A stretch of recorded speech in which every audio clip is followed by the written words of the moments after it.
ભાવનગરમાં આજથી all Gujarat inter corporation cricket ટુર્નામેન્ટનો શુભારંભ થયો। ભાવનગર મહાનગરપાલિકા યજમાન પદે આ ટુર્નામેન્ટનું આયોજન 6 થી 9 જાન્યુઆરી દરમિયાન કરવામાં આવ્યું। ભાવનગર યુનિવર્સિટીના મેદાન ખાતે ઉદ્ઘાટન સમારંભ બાદ મેચોની શરૂઆત કરવામાં આવી। આ ટુર્નામેન્ટમાં રાજ્યની 8 મહાનગરપાલિકાના કમિશનરની 8 અને મેયરની 8 ટીમો ભાગ લઈ રહી છે। પ્રથમ દિવસે શહેરના યુનિવર્સિટી ગ્રાઉન્ડ, ભરૂચા ક્લબ અને રેલવે ગ્રાઉન્ડ ખાતે કુલ 4 મેચનું આયોજન। આ તરફ ગાંધીનગરથી આવેલી ટીમના વિરોધમાં શહેર કોંગ્રેસ દ્વારા વિરોધ પ્રદર્શન કરવામાં આવ્યું। પરિસ્થિતિ તંગ બનતા પોલીસે કોંગ્રેસના આગેવાનો અને કાર્યકર્તાની અટકાયત કરી।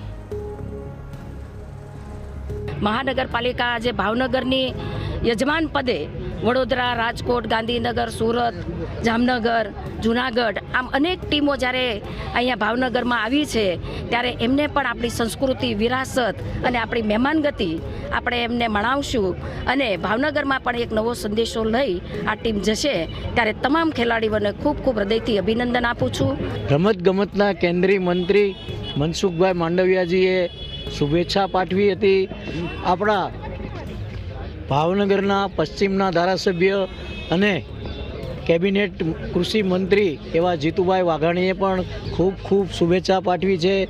અમારા આ કાર્યમાં મારી મહાનગરપાલિકાની તમામ બોડી, સ્ટેન્ડિંગ કમિટીના ચેરમેન શ્રી સહિત ખૂબ જહેમત ઉઠાવી છે અને ખૂબ સારું કાર્ય થવા જઈ રહ્યું છે ત્યારે હું એ બધાને પણ ખૂબ ખૂબ અભિનંદન આપું છું। તમે બધા મીડિયાના મિત્રો સૌ જાણો છો 3 લોકોના મૃત્યુ પામ્યા છે ને 250 થી 300 થી વધુ લોકો ત્યાં એડમિટ છે હોસ્પિટલમાં। હવે આવી વાત હોય જ્યાં એડમિટ હોય એમાં અમે રાજકારણ કરવા આવતા હોય, તમારે તમારી જે જવાબદારી છે એમાંથી તમે છટકી રહ્યા છો અને તમે વિચાર કરો આ ભારતીય જનતા પાર્ટી પર લોકો કેમ વિશ્વાસ કરે? અહીંયા એક તો અહીંયા તમે જલસા કરવા આવ્યા છો ગાંધીનગરથી ભાવનગર અને ત્યાં લોકો મરી રહ્યા છે, ત્યાં લોકો હોસ્પિટલમાં એડમિટ છે અને એમાં તમારે રાજકારણ સૂચવે છે તમને? તમારે સમજવાનું કે ડેપ્યુટી મેયર જો એટલો આંચકો મારીને કહેતા હોય કે અમે ક્રિકેટ મેચ રમીને જઈશું એટલે એને લોકો પ્રત્યેની કોઈ લાગણી નથી, એમને પોતાની જવાબદારીનું ભાન નથી, આવા લોકોને સત્તામાં રહેવાનો કોઈ અધિકાર નથી।